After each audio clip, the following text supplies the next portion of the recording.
By the way, guys, you'll notice that I'm switching the format. It's because our other special guest just joined us, and I'm going to bring her up. And I am so excited to introduce you guys to the face behind the account of DataRepublican. She's here. Hi. Hi, DataRepublican. How are you? She's kind of a big deal. Look, She is. she even has leather-bound books in her office. Smells of rich mahogany. Can you hear this? Yes. Awesome. Yes, we can hear you. Nice to see all your faces. Great. Yours too. It's been an exciting week for sure. Yes. And I'm so happy your hard work is finally coming out. Well, all because Totally of you. agree. Yeah, That's right. The Republican. We're so grateful. Yeah. Well, folks, the reality is that none of this could be possible without these three ladies right here who are doing the heavy, heavy work, years of research to get to the point where we're finally starting to understand that there is, in fact, a color revolution that has been playing out in the United States. And that color revolution has been behind the mask of what they refer to as democracy. You've heard them talk about democracy for years. And I think most people don't understand what they mean when they talk about democracy. It is not democracy in the sense that you think it is. So what we're going to explore throughout the rest of this show is what they actually mean.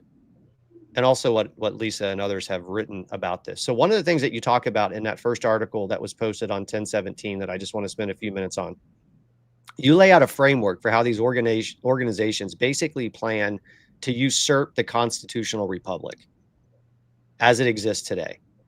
And one of the things that they're seeking to accomplish is replacing the constitutional republic with a democracy through this concept of ranked choice voting. And I think it's really important for people to understand what ranked choice voting is and why it's so dangerous. Lisa, can you maybe spend just a few seconds talking about this? Because you hear people talk about ranked choice voting, but I don't think anyone understands what it is and why it's so critically important that we do not allow that in our constitutional republic. Well, this is a system of voting where instead of just choosing one candidate, right, yes or no, you fill in the bubble, or in my state, you fill in the bubble because there's all sorts of mail-in voting, or, you go to the ballot box and you fill in a bubble. And so this is where you rank the candidates in the order that you'd like to possibly vote for them. The issue with that is, it's kind of convoluted. It replaces the whole one person, one vote aspect of America, right? So your vote, what happens is if your person doesn't get chosen, your first choice, your votes then go to the next highest one on that was chosen. And so you may, your vote end up going towards your last choice in your rank.